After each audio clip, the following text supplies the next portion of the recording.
traditional medical research models are unsuccessful. It is necessary then to explore and support other research models that overcome the restrictions that we find in rare and ultra-rare diseases. It is necessary to promote collaborative models with patients or patients' associations and researchers.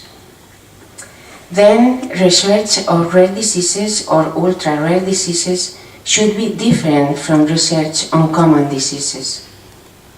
Rare diseases or ultra-rare diseases need a new model, more productive and efficient, more comprehensive, involving health professionals, but also patients and their families, working together, generating collective intelligence. And we are health professionals, health psychologists, in fact. We belong to CINET, a research group working in the analysis of the psychological aspects associated with the use of ACT in relation to health and the quality of life of people. In order to understand Samuel, his family, and even his doctor, we have to take into account the psychological burden associated with a rare disease. The suffering of these patients and their families is aggravated by psychological despair, stress, depression, lack of therapeutic hope, absence of practical support for everyday life, and isolation, which is a main trait of such diseases. Adding all these circumstances, the psychological effects of a rare disease in the patients and also in the whole family are devastating, and we can offer, as psychologists, some kind of intervention to this reality. As we said before, looking for a more comprehensive and integrative model, we are working side by side with a wonderful team of doctors from the Hospital Sant Joan de Déu de Barcelona. Merche, the physician we have seen before, works there with many other professionals engaged in this task. Thanks to Manolo, his wife Lina, and Bego, all of them members of our team, we are in contact with several families with Lowe syndrome. We cannot say many families because Lowe syndrome is an ultra-rare disease, but they participate in the Spanish Association and they keep touch with families from France, Italy, Great Britain, South America.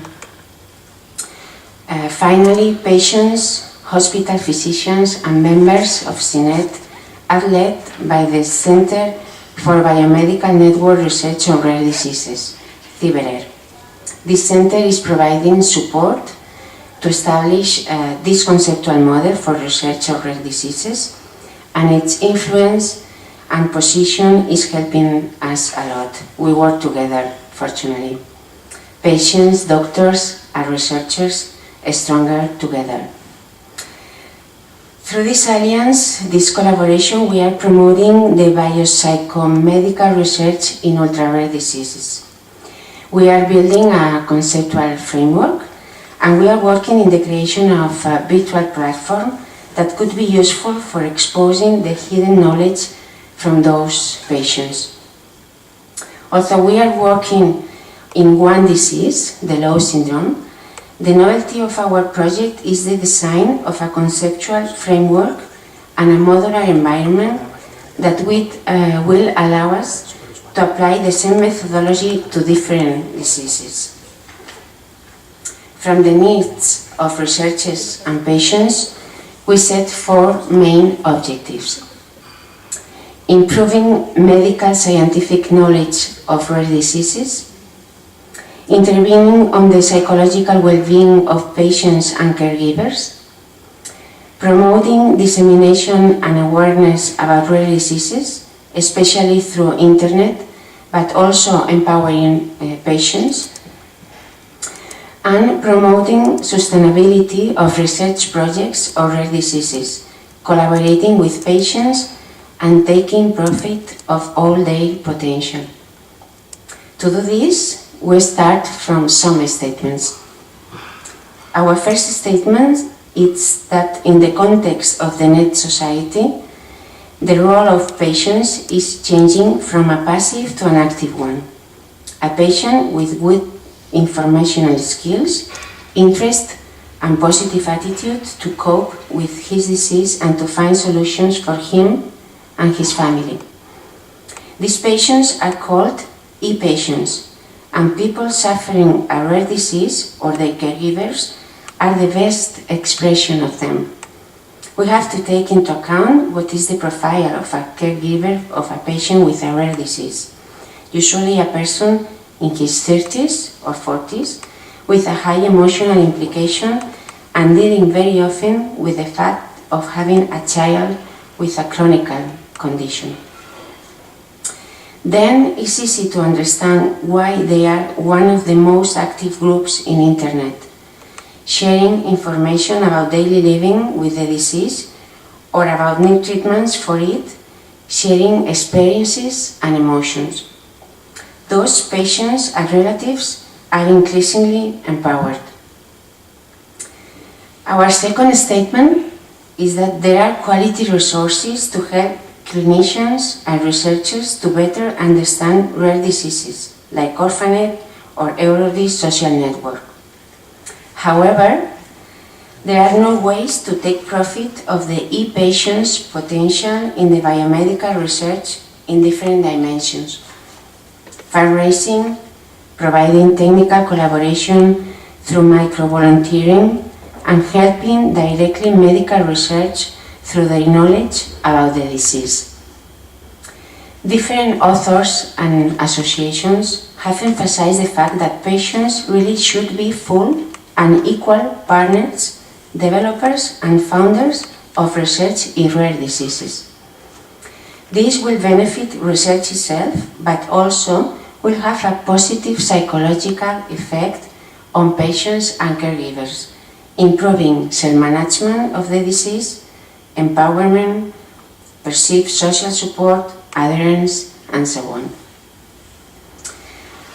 Our third statement says that Web 1.0 was based in websites which offered knowledge and information, but where the interaction was very poor. The rise of Web 2.0 has enabled the emergence of surprising new forms of collective intelligence that could be used for research in ultra-rare diseases. To take advantage of the potential of these new systems, it is necessary to go beyond just seeing them as a fuzzy collection of cool ideas. What is needed is a deeper understanding of how this system works and how we can apply this knowledge for improving rare diseases research. This technology can help to overcome the fact that rare diseases, and especially ultra-rare diseases, don't have a critical mass to break the gap between researchers and patients. That's what we are trying to do. How? We have a team of 6 doctors from the Hospital of Sant Joan de Déu, each one expert in a specific field, 5 psychologists, 2 clinical biochemists, 1 geneticist, 1 journalist, and 1 computer specialist, plus 10 families, mothers and fathers, of children with Lowe syndrome. Each medical specialist has written specific information addressed to parents, explaining them what is known about Lowe syndrome at this moment. They have also built a questionnaire that parents will have to answer, not only with concrete questions, but also asking parents for clinical results in different tests or requesting them to take their children in specific situations. Doctors of Sant Joan de Déu are also in contact with family doctors, explaining them the project and asking them for collaboration and support. This process is building a data corpus of Lowe syndrome more complete than any other available to the moment. With this data, doctors and researchers will try to explore connections never suspected that will be tested again in an iterative process asking new data to parents. At this moment, we began to have some results. In fact, in a few months, we have made a great progress. For instance, we have made progress in biomedical knowledge. Right now, we have collected more than 70 molecular studies of 70 children with Lowe syndrome. Maybe it sounds not so good for a disease, but in the scientific literature, there is only one report on that subject, and it includes 12 molecular studies, not 70. We have made progress too regarding psychological benefits. We are assessing through validated scales quality of life and empowerment in parents and caregivers, and how they are changing by their participation in the project. And we are just in the beginning. Nowadays, we have more information about Lowe syndrome than we have had in the last 60 years. And this information is ready to use for the project's doctors, neurologists, nephrologists, endocrinologists, ophthalmologists, nurses. And everything is done thanks to the families who have begun to collect data to work as researchers. We really think that patients, doctors, and researchers are stronger together. In summary, our conceptual model becomes a new research path based in collaboration between patients or patients' associations and researchers. This collaboration is proving to be a powerful source not only for research itself, but also a good strategy for the empowerment of patients and their families. Progress will come from collaborative work among all health actors and an extreme use of new technologies to generate knowledge. In turn, this knowledge, properly analyzed, will lead to a better understanding of the whole disease and a further development of treatments. The main challenge, therefore, will be to design online applications that allow the generation of new knowledge, a direct result of a collective intelligence. And that's all. Thank you very much for your attention.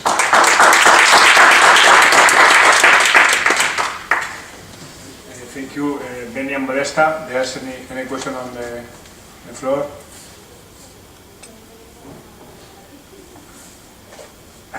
I would start just for creating the atmosphere for the following questions. I mean, you have been focusing on Lowe syndrome, but are you considering that this conceptual framework should be also applicable for different rare diseases? Or is there any explicit difference that you are having also in mind when you are moving to another rare disease? No, in fact, we have started with Lowe syndrome. In fact, for personal questions, but this model is thought with an adjective very clear, yes, to be applied to all kind of rare disease or ultra rare diseases. We have started with Lowe syndrome because it's an ultra rare disease, but we think that our conceptual model for doing research and going ahead with treatments will be possible with another kind of rare diseases. Any question? Yeah, I'm just wondering, is it an international network or is it just Spain? Because there are probably, if you add up all the 750 million in Europe, there will be some cases. Yeah, we have a direct contact with Lowe Syndrome Association from Spain, but they also have contact with Italian Association, Great Britain Association, German and French, and some people suffering that disease in South America. We also have contact with Eurordis, which is the European Federation of Rare Diseases, and we want to collaborate with them in order to build the platform where we want to work in the future for other diseases different than that. But we have contact with, and in fact the 70 data that we have collected from children are not only from Spain, because in Spain we work with 10 families, so they are from other countries also, and we want to work with them. We need them. Yeah. What is the limit between rare diseases and ultra rare diseases? It's statistical. It's the prevalence in the population. Which is I don't remember exactly. I think we said it. Yeah, I a rare disease, I think, is one case in 10,000, and an ultra rare disease is one case in 500,000. One point, I mean, I guess that most of the audience will know patients like me. That's also a kind of social network where some rare diseases are being inside. Which is the main difference or the added value? I think that even you were waiting for this question. It's not already prepared, but you are smiling, so maybe you were considering such question. Our first and unique objective is to go ahead with the treatments, and I don't think it's the same objective like patients like me. Patients like me, well, it's another concept is being patients together with some industries ahead, but we are alone. We don't have industries, we don't have pharma interest, and we are just looking for giving quality of life for families and quality of life or even life for children. And we work with doctors, which is a big difference. Doctors are in the project, in the heart of the project, and they are working with patients directly. Yeah, that could be the major difference in the sense that patients like me are outside of the national health security, or the current flow of the patient. Yeah. More questions? There's nothing more. We really appreciate you.